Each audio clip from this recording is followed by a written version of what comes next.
always thought was interesting about the Chronic too was that it, you know, Above the Law and other people had used like the funk elements in the same way or similar ways than what was used on the Chronic. But what was different to me was that was the first gangster rap record that I heard that I remember thinking that it was, people thought it was cool to listen to. Like they were afraid of Schoolie D or Ice-T or NWA or even Ice Cube, but they were not, like Snoop and Dre, how they presented their vocals and even the videos, it made it like inviting by comparison. I think that probably would all be the genius of Dr. Dre. That came from him.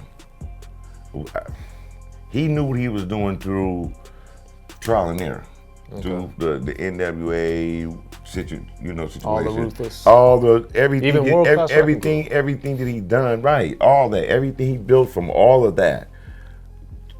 The slight bit of glamour, the slight bit of gangster, the slight bit of music, the slight bit of everything, and then wrap it all up and make everybody like it. That's magical. You can't really do that. Right. A lot of people can't really do that, you know. So I think it was a combination of the time that we were in, the era, and the music coming off with a real swanky slap, but them hard, cutting edge lyrics sitting on top of them. And as something that you did later in your career with RBX Files and elsewhere, but on the Chronic, the day the brothers took over, for instance, with that record, I always thought it was interesting that there was the social commentary on that record. It's not it doesn't dominate it, but it's on there. So, and then obviously you've incorporated some of that into your own music throughout the years. So for you, why do you think like that record in particular, or some of the messages that were, you know, enlightening or empowering or just awareness, why don't you think people more gravitated to that as far as the Chronic?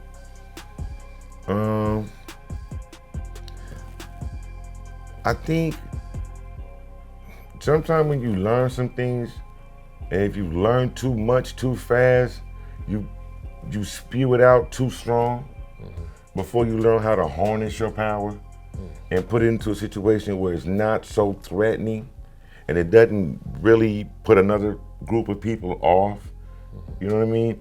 I think that record, when I did that record, I was just in my infancy stage of getting my mind right.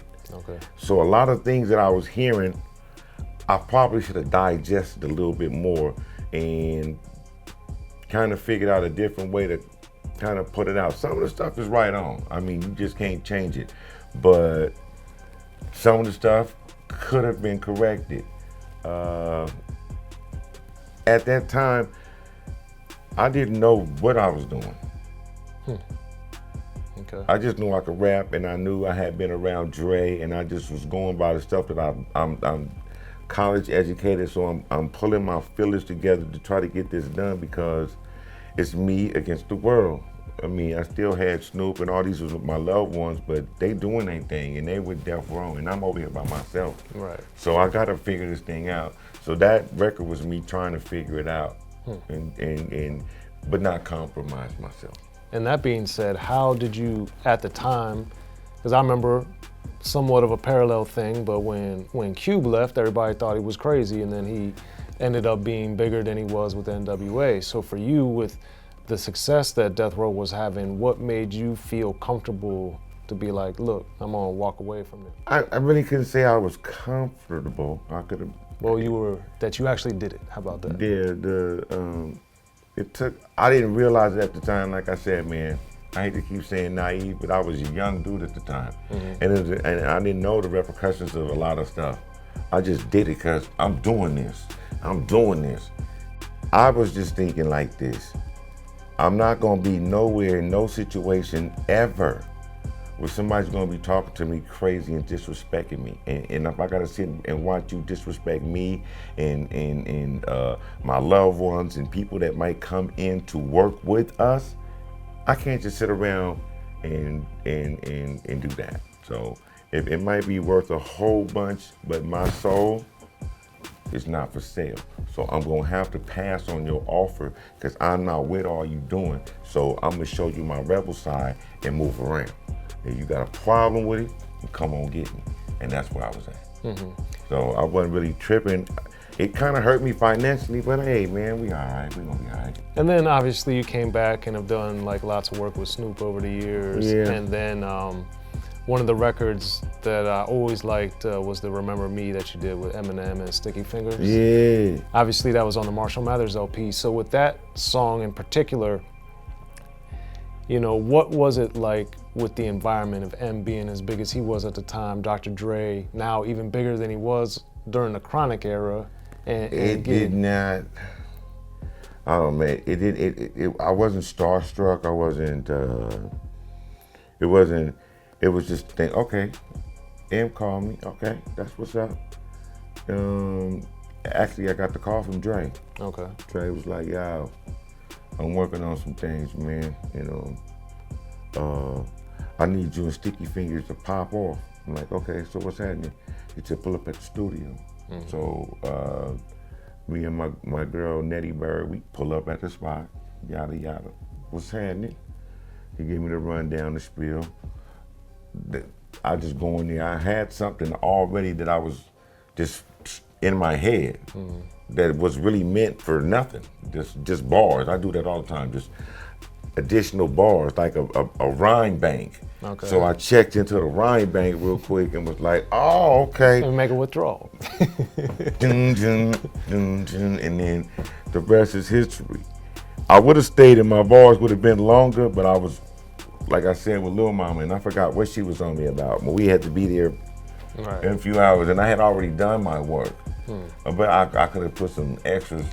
So that being said, as a writer, you know, this is coming up on a decade after, you know, getting in the game on a major scale. So how would you say working on Remember Me, you had evolved as a writer at that point? Like how had you improved like your performance on the mic, how you crafted lyrics?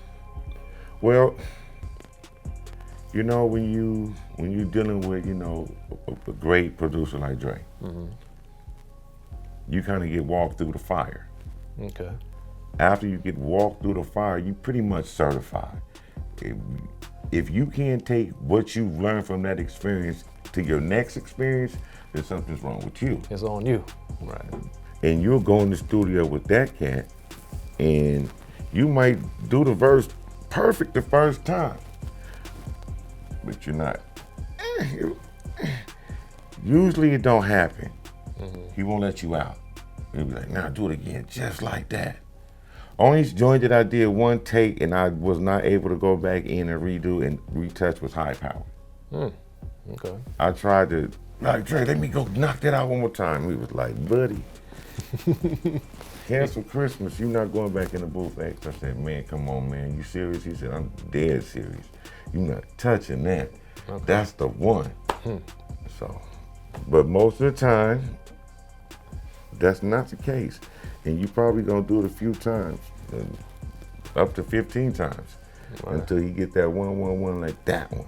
So with that, you learn to get your shit together. So with that, when I approach it now, I know how to do it while you're not on the mic, so that when you do hit the mic, it's and that's what I pull from the situation. And now you're working on RBX Files 2? All right, so what's the why part 2 after such a long time now, more than a decade later? Why bring that back now? I had embarked on something, and that's what I wanted to, you know, kind of bring that back. In between time, I was taking care of Grandma, she passed, and taking care of my Nettie Bird, she passed. So I was mourning, and I didn't know that I was. Okay. So it was actually, you know,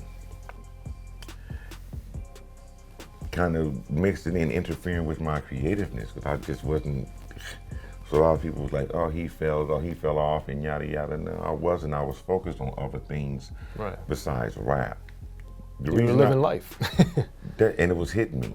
Right. And I chose X-Files 2 because I felt like I didn't really get to do what I was supposed to do being enthralled in all the drama from Warner Brothers and Death Row and whatnot. So I thought, okay, this is a perfect opportunity for me to get back doing what I do, number one. And plus two, on the business side of things, this is something people are already familiar with. How I'm gonna release it? Yeah, I don't know just yet, but you'll get wind. Well, there it is, y'all. Well, appreciate it, RBX. Thank you for coming through, sir. Always a pleasure. Soren. RBX, Soren Baker here. Yes, sir. Unique access, y'all.